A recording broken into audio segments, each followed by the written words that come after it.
AITA for telling my boss that I wasn't invited to the party. I, 26F, started this new job a few months ago, and honestly, I was pretty excited about it. I've been looking for a new position for a while, and everything seemed to be going great.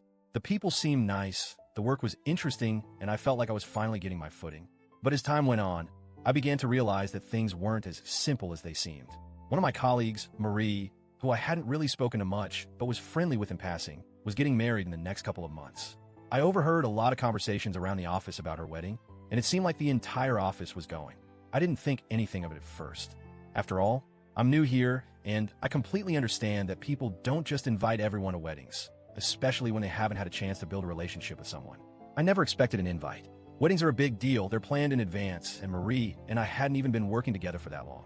But as time went on, I started noticing something a little strange. It was like everyone in the office was talking about the wedding, and there was this subtle tension around me. I could sense that Marie might be feeling a bit awkward, maybe even wondering if I was expecting an invite, but I try not to make it a big deal. I didn't need to be invited to the wedding, and I wasn't bothered by it in the least. In fact, my close friend had just gotten married, and I had been heavily involved in the process of planning her wedding, so I really understood how hectic it can get. I never made a fuss about it. I felt comfortable with the situation, and honestly, I wasn't the type of person to make waves or bring up feelings of exclusion if they weren't there. If anything, I felt more excited for Marie and her big day. But deep down, there was this lingering thought. What if she's wondering if I feel left out? Then one day, I got CC'd on an email that completely threw me off. The email was from Joan, one of my other coworkers, and it was about a bridal shower that was being organized for Marie. I was a bit shocked when I saw it. The shower was happening during our lunch hour in the break room, and they were asking everyone to chip in for a group gift, cash of course, and suggested we all bring something to the potluck. Joan had even included her Venmo info, which felt pretty informal, but hey, I figured it was just a casual office thing. At first, I thought, okay, this is cool, I'll contribute. Even though I wasn't invited to the wedding, I wanted to show my support for Marie. After all, even though we weren't close, it felt like the right thing to do.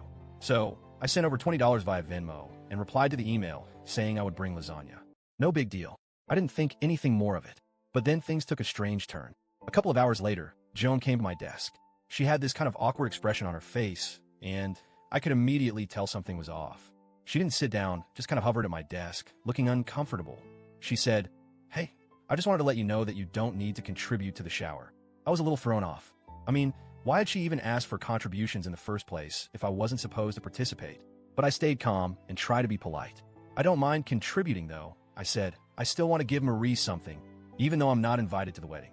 Joan seemed really uncomfortable, and after a long pause, she said, "Well, you're not invited to the shower either." I was stunned. My heart sank. I mean, what was going on? I didn't know how to respond. I tried to keep my voice steady and said, "Wait, I can't go to the break room during lunch? I'm not invited to the party." I felt like I was in some kind of surreal situation. Joan said, "No, you're not invited to the shower." I was honestly baffled at this point. "Why? What did I do?" I asked. I wasn't angry, but I could feel my face flushing. I mean, I hadn't done anything to offend anyone, had I? Joan hesitated again, and it was clear she wasn't sure how to handle the situation. Eventually, she said, "Marie doesn't want you to get your hopes up about the wedding. She doesn't want you to feel like you're invited, you know?" I nodded. I tried to stay composed. I completely understood. We had just met, and Marie and I weren't close at all.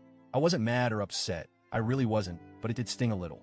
It was the first time I had felt genuinely excluded in the office, and I wasn't sure how to handle that feeling. Still, I tried to reassure Joan that I wasn't bothered by it. "I understand," I said. "I get it. I've only been here a short time, so it's totally fine." But the whole thing left me feeling unsettled. I couldn't help but think, was I being too sensitive? Was I overreacting?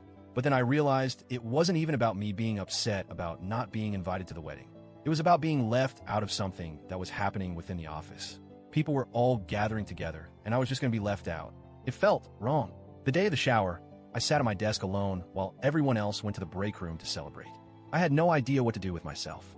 I didn't want to appear like I was bothered, but I felt this awkward, uncomfortable weight pressing down on me. It was like I was invisible, sitting there eating my lunch alone while everyone else was having a good time just a few feet away. One of my coworkers, who I barely knew, came over and snuck me a piece of cake. She said something along the lines of, "Hey, I thought you might want a piece." It was sweet, and I appreciated the gesture, but it didn't really fix how I was feeling. As the party went on, I just sat there. I didn't know what to do. I tried to focus on my work, but it was hard to ignore the laughter and chatter coming from the break room. I felt so out of place, like an outsider in a place where I was supposed to belong. Then, in the middle of the party, the big boss walked in. I didn't expect her to be there, She's usually off on Fridays, but there she was. She noticed me sitting at my desk, and for a moment, I thought she would just ignore me.